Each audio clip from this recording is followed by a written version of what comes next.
ہر قسم کے روحانی جسمانی مسائل اور وظائف کے لیے پیر اقبال قریشی چینل کو سبسکرائب کریں۔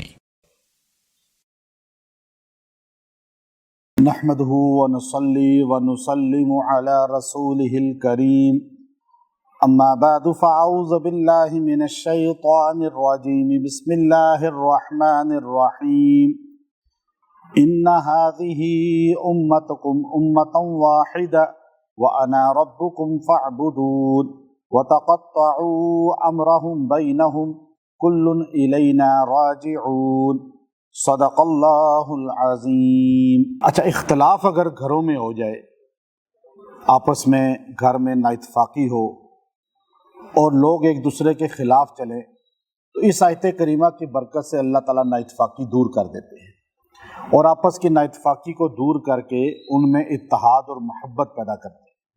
آج ہمیں بہت زیادہ یہ چیز ملتی ہے کہ نااتفاقی بہت زیادہ ہے۔ ایک گھر میں رہنے والے ہوں، ایک ادارے میں کام کرنے والے ہوں، ایک مارکیٹ میں کام کرنے والے ہوں، ایک کاروبار ساتھ کرنے والے ہوں، پھر بھی نااتفاقی کا شکار ہوں۔ اللہ تعالیٰ نے امت کے اندر جو امت ہے، پوری دنیا میں اللہ تعالیٰ نے نبی علیہ السلام کی امت کو ایک امت کہہ دیا۔ اب امت میں اللہ نے اتفاق کے لیے اس آیت کریمہ کو بڑا ہی بہترین انداز میں بیان کیا۔ اللہ تعالیٰ نے فرمایا کہ دنیا میں دین صرف ایک ہے اور امت بھی ایک ہے۔ نبی صلی اللہ علیہ وسلم کے اب جو ماننے والے ہیں، اب یہ قیامت تک امت ہے نبی علیہ السلام کی۔ نہیں ماننے والے وہ بھی امت ہے۔ ایک امت دعوت ہے، ایک امت اجابت ہے۔ اب جو ہم ہیں، ہم نے قبول کر لیا ہے نبی صلی اللہ علیہ وسلم کی ذات کو، آپ کے اعمال کو، آپ کی سنت کو اور آپ کی شریعت کو، قرآن کو۔ جو کفر ہے وہ بھی نبی علیہ السلام کی امت ہے، لیکن وہ امت دعوت ہے، انہوں نے قبول نہیں کیا۔ اب ان کو دعوت کون دے گا؟ یہ دعوت دینے والے اب بہت کم لوگ میسر آتے ہیں جو دعوت دیں، امت بنے داعی۔ یہاں جو اختلاف کو ختم کرنے کا اللہ نے فارمولہ بیان کیا ہے وہ بڑے بہترین انداز میں فرمایا کہ ان ھذہ امتکم امۃ واحدہ، کہ تم سارے ایک امت ہو، فرق ہے ہی تم میں کوئی نہیں۔ آج ہم کہتے ہیں جی دیکھیں تورات اتری، انجیل اتری، زبور نازل ہوئی، پھر قرآن حکیم نازل ہوا، تو فرق ہے نا سب میں۔ تورات کے احکام میں فرق ہے، انجیل کے فرق ہے، زبور کے فرق ہے، قرآن پاک کے احکام میں فرق ہے، آپس میں ان میں فرق نظر آتا ہے، تو ایک کیسے ہو گئی امت؟ اللہ تعالیٰ نے آدم علیہ السلام کے زمانے میں جو لوگ تھے وہ بچپنا تھا۔ اب یہ بات مولانا عمر پالن پوری رحمۃ اللہ علیہ جو لسان التبلیغ تھے، ان کا بیان آخری بیان تھا، میں نے خود سنا الحمدللہ۔ اس وقت رائمنڈ اجتماع میں 96 یا 95 کی بات ہوگی، آخری اجتماع ان کی اس کے بعد وفات ہو گئی۔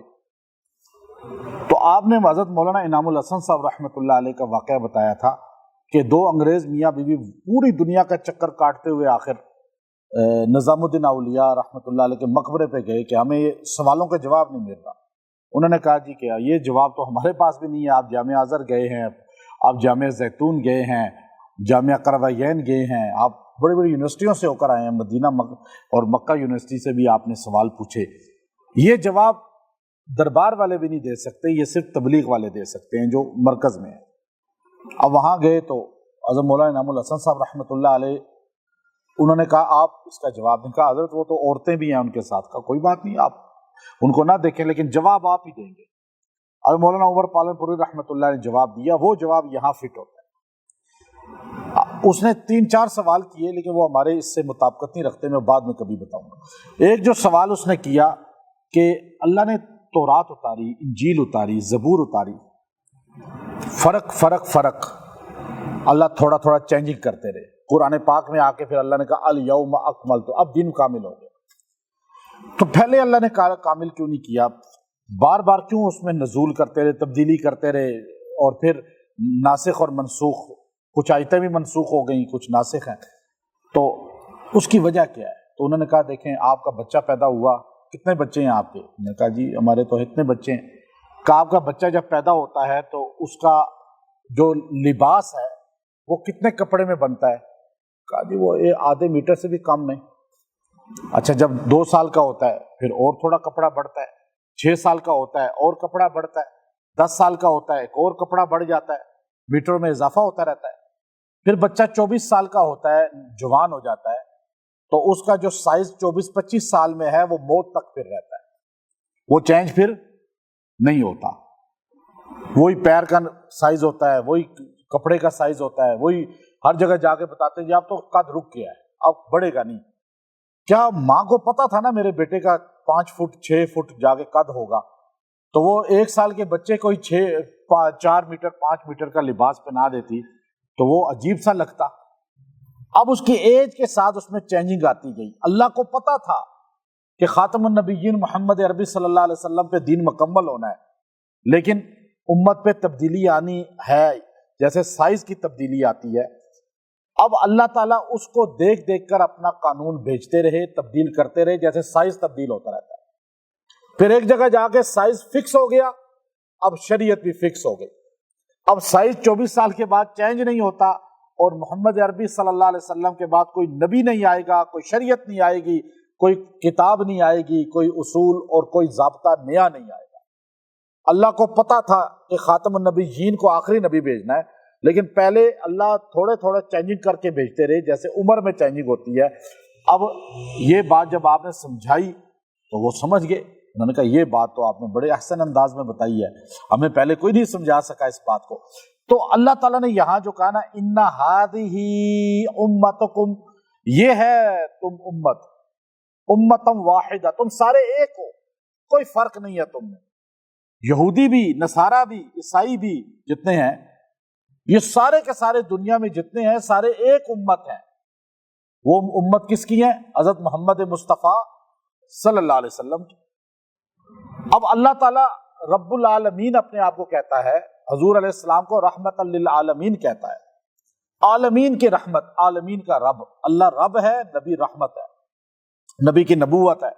تو اب یہاں اللہ نے کہہ دیا تم یہ نہ سمجھنا کہ تم میں اور کوئی فرق ہے، اب شریعت صرف محمد صلی اللہ علیہ وسلم کی چلے گی۔ تو اب یہاں پر دیکھیے اللہ نے کہا واحدہ، ایک ہی امت ہو تم، کوئی فرق نہیں ہے، یہ نہیں کہ اور جی دین بہت ہیں دنیا میں، دین کوئی بہت نہیں، ان الدین عند اللہ الاسلام، بس ایک دین ہے دنیا میں، اسلام ہے وہ۔ اور اللہ نے کہا وانا، اچھا وہ دین ایک ہے، امت ایک ہے دنیا میں، تو پھر سارے جو ہے اللہ کے دین اور امت ہونے کا ہمیں حکم کیا ہے؟ وَأَنَا رَبُّكُمْ فَاعْبُدُونِ، وَأَنَا رَبُّكُمْ، اللہ کہتا ہے میں تمہارا رب ہوں، فَاعْبُدُونِ، بس میری ہی عبادت کرو۔ یہ ہے دین، یہ ہے شریعت، یہ ہے اصل میں امت ایک ہونا۔ اب امت کون سی ایک ہوگی کہ جو کہے کہ نہیں جی اللہ کو بھی سجدہ کر لیتے ہیں، قبر کو بھی کر لیتے ہیں، مورت کو بھی کر لیتے ہیں، شجر کو بھی کر لیتے ہیں، حجر کو بھی کر لیتے ہیں، زندہ کو بھی کر لیتے ہیں، مردہ کو بھی کر لیتے ہیں، تو یہ امت ایک تو نہ ہوئی، یہ دین ایک نہ ہوا، یہ تو اختلاف کی بات ہوئی۔ ایک اختلاف کیا ہے؟ یہ اختلاف ہے، ہمارا جوڑ نہیں ہو سکتا اس کے ساتھ جو اصولی طور پر ہمارے جیسا نہیں، فروعی طور پہ اختلاف کوئی نہیں ہے، وہ چلتا رہے گا۔ اصولی اختلاف جو بیسک ہے وہ میں اس پہ درس دے چکا ہوں، بیسک جو ہے وہ ہمارا توحید میں، رسالت میں، یوم آخرت میں یہ نہیں ہو سکتا۔ جس کے ساتھ اختلاف ہوگا وہ امت ایک نہیں بن سکتا، اس پہ دعوت دیں، وہ ابھی امت دعوت ہے، اجابت نہیں ہے۔ پھر اللہ نے کہا وَتَقَطَّعُوا أَمْرَهُمْ بَيْنَهُمْ، پس انہوں نے ٹکڑے ٹکڑے کر دیا اللہ کے حکم کو آپس میں، فرقوں میں پڑ گئے۔ اللہ نے ایک دین دیا، ایک شریعت دی، ایک کتاب دی، انہوں نے کیا کیا؟ اس کے اندر تفریق ڈال دی، ایک ایک حصے کو لے لیا۔ اب یہ قرآن پاک میں اگر آپ دیکھیں نا، قرآن پاک کہتا ہے کہ کچھ چیزیں لے لیتے ہیں، کچھ چھوڑ دیتے ہیں، یہ تکفیر ہے، یہ کفر ہے۔ مرضی کی چیز لے لی قرآن پاک سے، جہاں اپنی ہٹ آئی کسی چیز پہ وہ چھوڑ دیا۔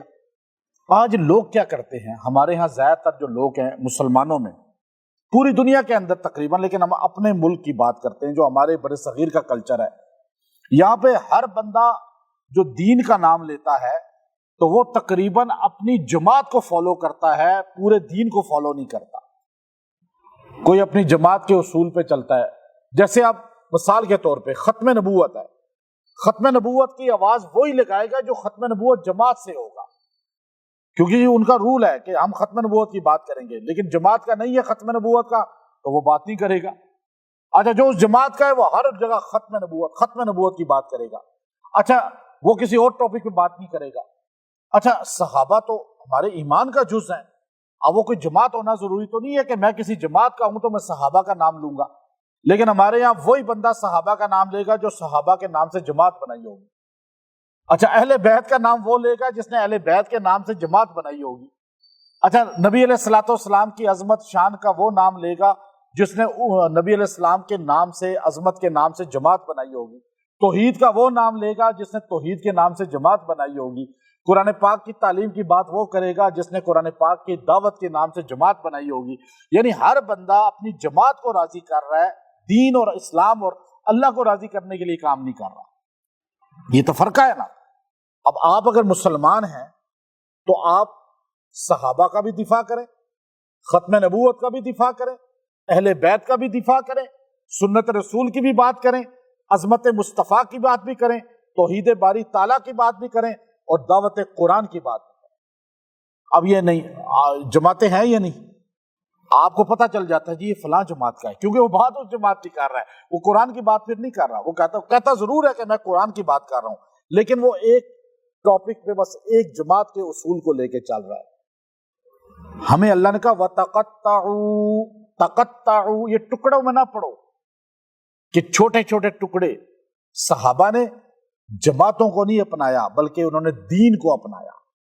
انہوں نے جماعتوں کا دفاع نہیں کیا، تحریکوں کا، اپنی تنظیموں کا، اپنے فرقوں کا نہیں، بلکہ کس کا؟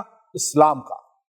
اچھا جو آج میرا یہ کہنے کا مقصد ان کی نفی نہیں ہے، لیکن بتانا یہ ہے کہ آج کا مرد اور عورت، چاہے وہ کالج یونیورسٹی میں پڑھتا ہے، چاہے وہ مدرسے میں پڑھتا ہے، چاہے نوکری کرتا ہے، چاہے مزدوری کرتا ہے، وہ اپنے آپ کو دین کا محافظ سمجھے، نہ کہ جماعت کا کسی کا محافظ۔ یہاں سیاسی اور مذہبی جماعتوں کے لوگ محافظ بنے ہوئے ہیں، لیکن قرآن اور پورے دین کی بات کرنا کہ جی آپ جب بات کریں تو ختم نبوت بھی، یعنی یہ فرقہ ہے کہ ہم نے ایک حصہ لے لیا باقی چھوڑ دیا۔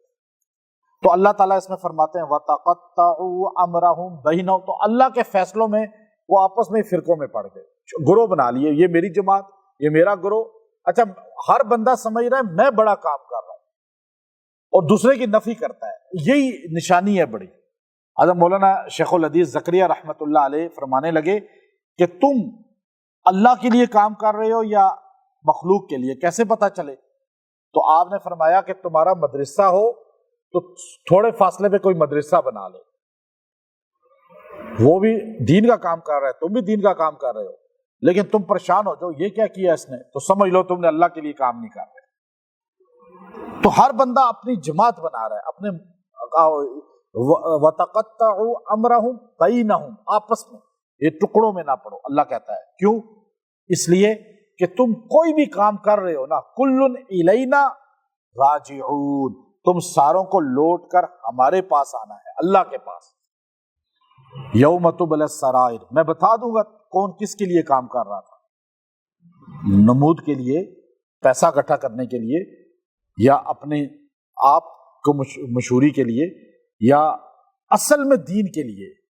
اور دین کی جو بیسک چیزیں ہیں ان میں آپ دفاع کریں گے، وہ بیسک چیزیں میں نے بتا دی ہیں، یہ صحابہ، اہل بیت، ختم نبوت، سیرت مصطفیٰ، توحید باری تعالیٰ، دعوت قرآن، یہ اصل بیس ہے۔ اور یہ ایک کو نہیں پکڑنا بلکہ ساروں پہ کام کرنا ہے، یہ مسلمان کی ذمہ داری ہے۔ اگر ایک کو پکڑ کے بیٹھ جائے گا تو میں تو اس جماعت کا ہوں جی، بس میں اسی کا کام کروں گا، تو آپ جماعت صحابہ کے ہیں، آپ جماعت رسول صلی اللہ علیہ وسلم کے ہیں، آپ پورے دین کا کام کرنے والے ہیں۔ تو اب یہاں پہ گھر میں اکثر اختلاف کب ہوتا ہے؟ جب بندہ سمجھتا ہے جی بس میری پلیٹ تو الگ ہے، گھر میں اختلاف ہو جاتا ہے نا پھر۔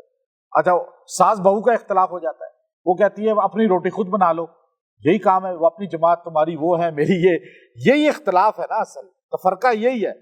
گھر میں برتن الگ ہو جائیں، کچن الگ ہو جائے، پھر کمرے الگ تو ہوتے ہی ہیں، لیکن پھر گھر بھی الگ کر دیتے ہیں تو دل بھی الگ ہو جاتے ہیں۔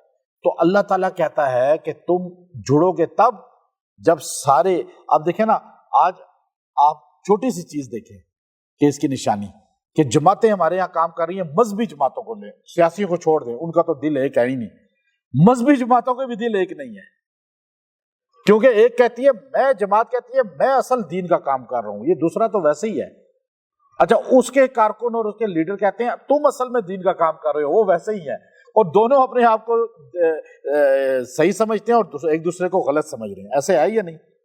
یہی تو ٹکڑے ہے، بہو کہتی ہے میں ٹھیک ہوں، ساس کہتی ہے میں ٹھیک ہوں، تو گھر میں یہی حال ہو رہا ہے یا نہیں؟ اور وہی جماعتوں میں ہو رہا ہے، وہی معاشرے میں ہو رہا ہے۔ ایک مسجد کے اندر بھی دو جماعتیں کام کر رہی ہوں گی تو دونوں کے سوچ یہی ہوگی کہ میں ٹھیک ہوں وہ غلط ہے، اور دونوں قرآن پڑھنے والے، نماز پڑھنے والے۔ یہ عجیب منطق ہے، اللہ اس کو کہتے ہیں وَتَقَطَّعُوا أَمْرَهُمْ بَيْنَهُمْ، یہ چھوڑ دو یہ تفرقہ، یہ اختلاف، یہ تم دین کے نام پہ، اور گھروں میں یہ سمجھ لو کہ تم سب نے میرے پاس آنا ہے، تو گھر سے بھی کدورت ختم ہو جائے، نااتفاقی ختم ہو جائے، اور باہر سے بھی اگر آپ دیکھتے ہیں کہ لوگوں میں نااتفاقی ہے، مسلمانوں میں، محلے والوں میں، نمازیوں میں، آپ کو اختلاف کا شکار بنایا جا رہا ہے، آپ کے کام کو جو ہے روکنا کوشش کی جا رہی ہے، آپ مخالفت کی جا رہی ہے، تو آپ کو تکلیف دی جا رہی ہے۔ اچھا نااتفاقی ہے، آپس میں پیار محبت نہیں ہے، گھر کے اندر یا باہر معاشرے میں، کاروبار کی جگہ، کسی بھی جگہ، تو یہ آیت کریمہ ہے، آیت نمبر 92 ہے، 92 نمبر آیت ہے سورہ انبیاء کی، ان هذه امتکم امۃ واحدہ وانا ربکم فاعبدون۔ یہ آیت آپ پڑھیں اور اس کو آپ جو ہے 92 مرتبہ اس کو پڑھیں، اور پڑھ کر آپ دعا کریں، اور جن میں نااتفاقی ہے ان کو دم کر کے کھلائیں پلائیں، اور انشاءاللہ اللہ تعالیٰ اس میں نااتفاقی ختم کر دے گا۔ کوئی دور ہے اور وہ نااتفاقی کرتا ہے، آپ کے لیے رکاوٹ کا باعث بنتا ہے، آپ اس کے لیے غیبانہ پڑھ کے دعا کریں، آپ یہ عمل 15 دن لگاتار کرتے رہیں، انشاءاللہ اس سے اللہ تعالیٰ اتفاق پیدا کریں گے، اور اللہ رب العزت نااتفاقی ختم کر کے، فرقہ تفرقہ اختلافات یہ ختم کر کے اللہ ایک امت بنا دے گا۔ ایک امت کس کو کہتے ہیں؟ جس کا دل ایک ہو، یہ نہیں کہ منہ ادھر ایک کا ادھر، یہ ایک امت نہیں ہے، دل ایک ہو جس کا، اور دل تب ایک ہوتا ہے جب اللہ کی توحید اور بندگی اس کے اندر آتی ہے، اور وہ سارے دین کا محافظ بنتا ہے، نہ کہ ایک عمل کا۔ تو انشاءاللہ اس سے آپ کو تاثیر ملے گی۔ وآخر دعوانا ان الحمد للہ رب العالمین۔